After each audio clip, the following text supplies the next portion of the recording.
अब लाओ लाओ, चाय तो जरूर पियेंगे। तुमने बनाई है?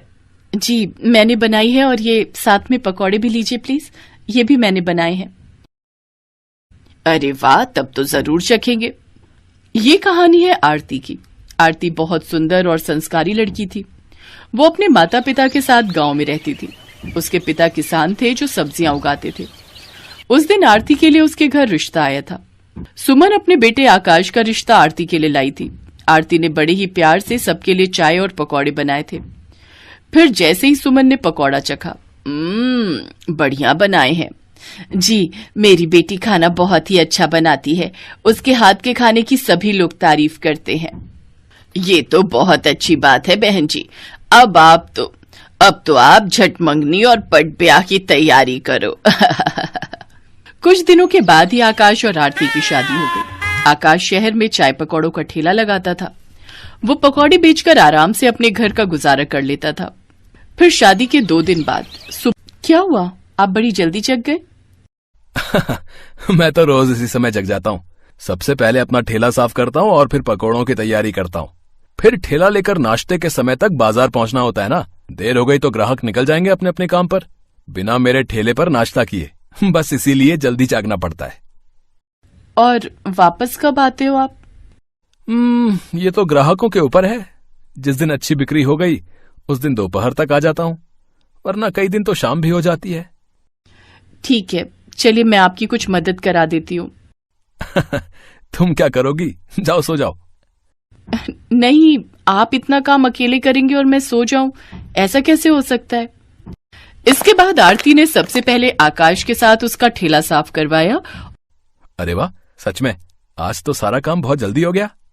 कैसे नहीं होगा, बड़े बुजुर्ग कहते हैं ना, एक से भले दो। सही कह रही हो। वैसे आज तो जोश जोश में करा दिया, कल भी कराओगी ना मेरी मदद? हाँ क्यों नहीं, पत्नी हूँ आपकी, हर सुख दुख में हमेशा आपका साथ निभाऊंगी। आरती की बात सुनकर आकाश मुस्कुरा दिया और फिर अपना ठेला लेकर बाजार की तरफ चल दिया। उस दिन आकाश रोज के मुकाबले बहुत जल्दी अपनी जगह पर पहुंच गया था, जिससे हुआ ये कि सुबह सुबह काम पर जाने वाले ज्यादातर लोग उसके ठेले पर आए और उस दिन आकाश की अच्छी खासी बिक्री हुई। फिर वो दोपहर में 1 बजे ही सारे पकौड़े बेचकर घर वापस भी आ गया। अरे, आज बहुत जल्दी आ गया बेटा, क्या हुआ, सब ठीक है? ठीक नहीं माँ, सब बहुत ही बढ़िया है। इसके बाद आकाश ने एक सांस में अपनी माँ सुमन को सारी बात बता दी, जिसे सुनकर सुमन भी बहुत खुश हुई। अब तो हर रोज आकाश और आरती सुबह जल्दी उठते और आकाश जल्दी ही अपना ठेला लेकर निकल जाता। शुरू में तो आकाश की खूब कमाई हुई, लेकिन फिर एक दिन आकाश सीधा शाम को 4 बजे घर आया और उसका मुंह उतरा हुआ था। क्या हुआ जी, आज बहुत देर कर दी? और ये क्या, ठेले पर सारा सामान तो वैसे का वैसा ही है। पता नहीं क्या हो गया है आरती, अब लोग मेरे ठेले पर नहीं आ रहे। क्यों, आसपास कोई और ठेला लगने लगा है क्या? हाँ, ज्यादातर लोग वहीं जाते और मेरे पास बस अब कुछ नए ग्राहक ही आते हैं। पता नहीं उस नए ठेले वाले ने क्या जादू कर दिया है सब पर। अपने पति को परेशान देखकर आरती भी परेशान हो गई, लेकिन उसने ठान लिया कि वो अपने पति की परेशानी दूर करके रहेगी। ये सोचकर अगले दिन आकाश के जाने के बाद वो भी तैयार होकर बाजार की तरफ निकल पड़ी। वो सीधा आकाश के ठेले पर गई और फिर, अरे आज यहाँ आओ, बैठो, मैं तुम्हारे लिए चाय लाता हूँ। नहीं, बस एक पकौड़ा खिला दो, मैं वही खाने आई हूँ। एक क्यों, सारे खाओ। ये कहकर आकाश ने गर्मा गर्म पकौड़ों की प्लेट लगा कर दी। आरती ने खूब स्वाद लेकर वो पकौड़े खाए और फिर आरती उस नए पकौड़े वाले के पास गई जिसने आकाश के सारे ग्राहक उससे छीन लिए थे।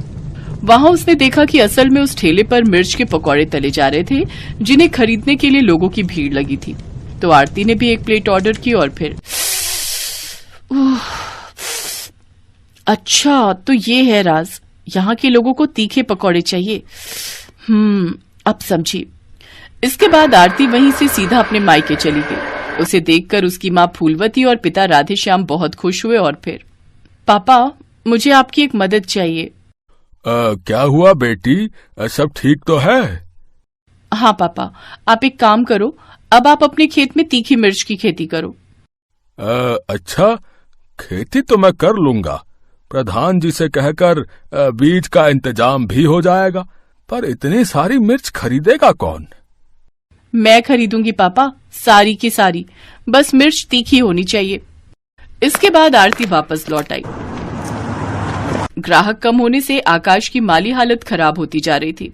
इसे 2 बोरी भरकर मिर्च अपने ससुराल ले आई और आकाश के ठेले के लिए वो खुद उन तीखी मिर्चों के पकौड़े बनाने लगी।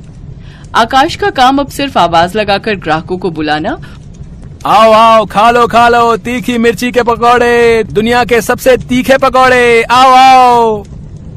आकाश की आवाज सुनकर वाकई बहुत सारे ग्राहक उसके ठेले के पास जमा हो गए और फिर देखते ही देखते ठेले पर मौजूद सारे पकौड़े बिक गए।